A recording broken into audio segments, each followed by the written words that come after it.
Banyak orang yang berpikir kalau kaya itu butuh keberuntungan besar atau dari warisan keluarga atau nikah dengan orang kaya. Padahal kekayaan itu juga bisa dibangun dari kebiasaan-kebiasaan kecil yang dilakukan secara konsisten setiap hari. Rutinitas sederhana yang mungkin terlihat sepele bisa saja membawa perubahan besar dalam keuangan kalau dijalani dengan disiplin. Teman-teman gak perlu langsung melakukan hal-hal yang ekstrim sih, mulai aja dari langkah-langkah kecil yang bisa diterapkan dalam kehidupan sehari-hari. Lama-lama, kebiasaan-kebiasaan ini bisa membentuk pola pikir dan gaya hidup yang mendukung pertumbuhan finansial. Berikut adalah 12 rutinitas sederhana yang bisa membuat teman-teman perlahan menjadi kaya. Yang pertama adalah menyisihkan uang di awal dan bukan di akhir bulan.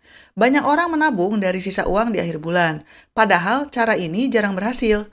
Sebaiknya teman-teman langsung menyisihkan sebagian penghasilan untuk ditabung atau diinvestasikan begitu menerima gaji. Dengan cara ini, teman-teman memprioritaskan masa depan dan bukan sekedar memenuhi kebutuhan hari ini. Menabung di awal juga melatih kedisiplinan dan menghindari godaan belanja yang tidak perlu. Lama-lama, teman-teman akan terbiasa hidup dengan sisa uang yang ada, dan tabungan pun akan terus bertambah tanpa merasa berat. Yang kedua adalah membawa bekal dari rumah. Kebiasaan sederhana seperti membawa bekal makan siang dari rumah bisa menghemat banyak uang dalam sebulannya loh. Makan di luar itu memang praktis, tapi kalau dilakukan setiap hari, pengeluaran jadi besar. Dengan membawa bekal, teman-teman bisa mengontrol bahan makanan dan juga porsinya, sehingga lebih hemat dan juga lebih sehat. Selain itu, teman-teman juga bisa berkreasi dengan menu sendiri sesuai selera. Uang yang biasanya habis untuk jajan dan makan di luar bisa dialihkan ke tabungan atau kebutuhan lain yang lebih penting. Tips yang ketiga adalah membuat daftar belanja sebelum pergi ke toko. Pergi berbelanja tanpa daftar seringkali berujung pada pembelian yang sifatnya impulsif. Kenapa?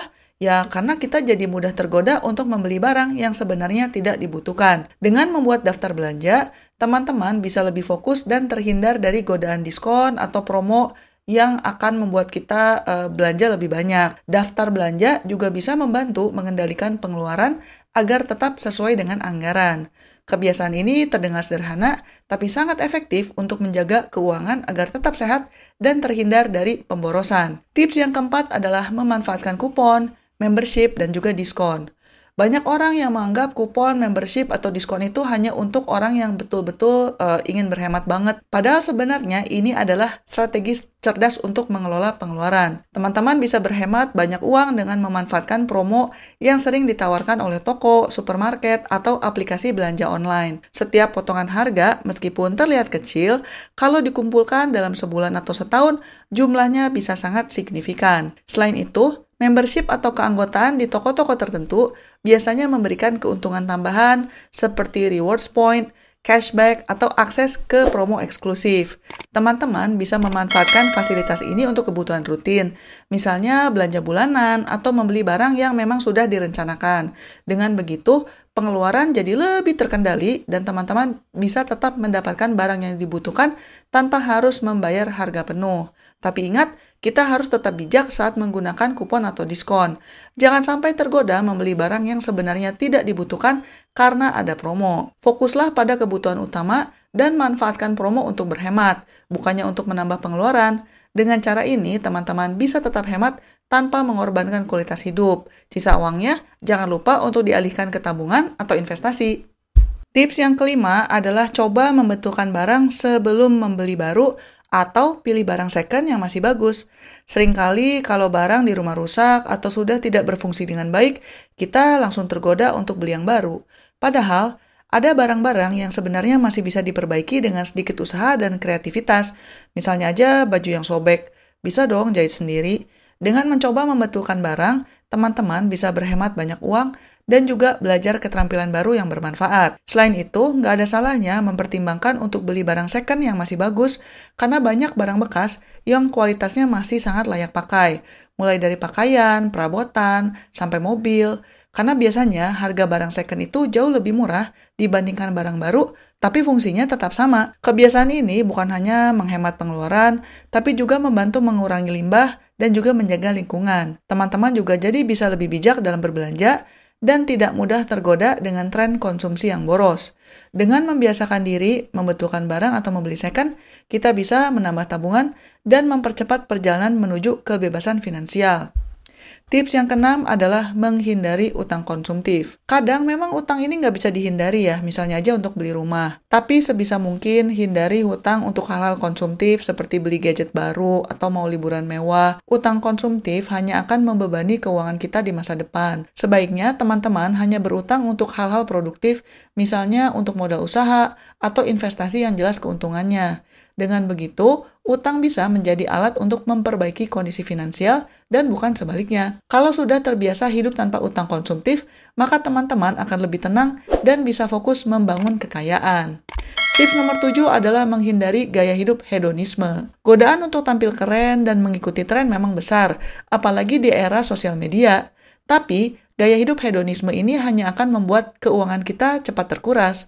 Lebih baik fokus saja pada kebutuhan dan bukannya pada keinginan. Teman-teman bisa kok tetap menikmati hidup tanpa harus memaksakan diri mengikuti standar orang lain. Dengan hidup sederhana, kita bisa menabung lebih banyak dan punya cadangan dana untuk masa depan. Tips yang ke-8 adalah berinvestasi secara rutin meskipun kecil. Investasi nggak harus nunggu kaya raya dulu kok. Teman-teman bisa mulai berinvestasi dengan nominal kecil, yang penting konsisten.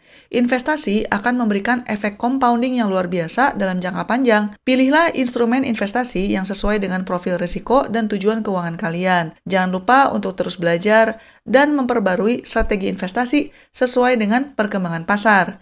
Dengan berinvestasi secara rutin, teman-teman bisa membangun kekayaan secara perlahan tapi pasti. Tips yang ke-9 adalah selalu mencatat pengeluaran. Mencatat pengeluaran harian mungkin terdengar membosankan, tapi ini adalah fondasi penting dalam mengelola keuangan. Dengan mencatat, teman-teman bisa tahu ke mana saja uang pergi setiap bulannya. Seringkali tanpa sadar, pengeluaran kecil seperti jajan kopi atau jajan camilan itu bisa menguras dompet kalau sering dilakukan. Catatan pengeluaran akan membantu kita melihat pola boros yang selama ini mungkin tidak terlihat. Dari situ, teman-teman bisa mulai mengatur prioritas dan memangkas pengeluaran yang tidak penting. Uang yang tadinya habis untuk hal sepele bisa dialihkan ke tabungan atau investasi. Tips yang ke-10 adalah rutin mengevaluasi tujuan keuangan. Setiap orang harus punya tujuan keuangan dong, entah itu beli rumah, liburan, atau pensiun yang nyaman. Tapi tujuan ini harus dievaluasi secara rutin supaya tetap relevan dan realistis. Dengan melakukan evaluasi, teman-teman bisa menyesuaikan strategi kalau ada perubahan kondisi.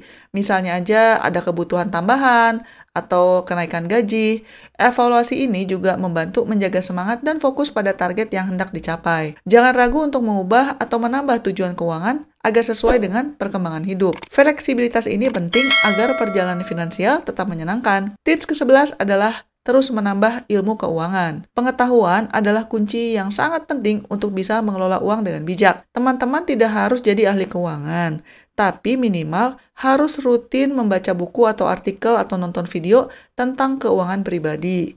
Dengan memperluas wawasan, teman-teman bisa menemukan tips-tips baru, strategi investasi, atau mengatur anggaran dengan lebih efektif. Pengetahuan ini akan sangat berguna dalam mengambil keputusan finansial. Selain itu, menambah ilmu juga bisa memotivasi kita untuk terus berkembang dan tidak mudah puas dengan kondisi saat ini. Dan tips yang ke-12 adalah selalu bersyukur dan tidak mudah iri. Ya, yang namanya kaya itu kan sebetulnya relatif ya. Bisa jadi orang punya miliaran tapi tetap merasa nggak cukup. Ada orang yang punyanya misalnya sekian puluh juta tapi sudah merasa kaya dan merasa cukup. Jadi memang salah satu kunci untuk bisa merasa kaya itu adalah rasa syukur. Bersyukur dengan apa yang dimiliki akan membuat kita insya Allah lebih tenang dan juga tidak mudah tergoda untuk membandingkan diri dengan orang lain. Rasa iri hanya akan membuat kita jadi boros demi mengejar gengsi.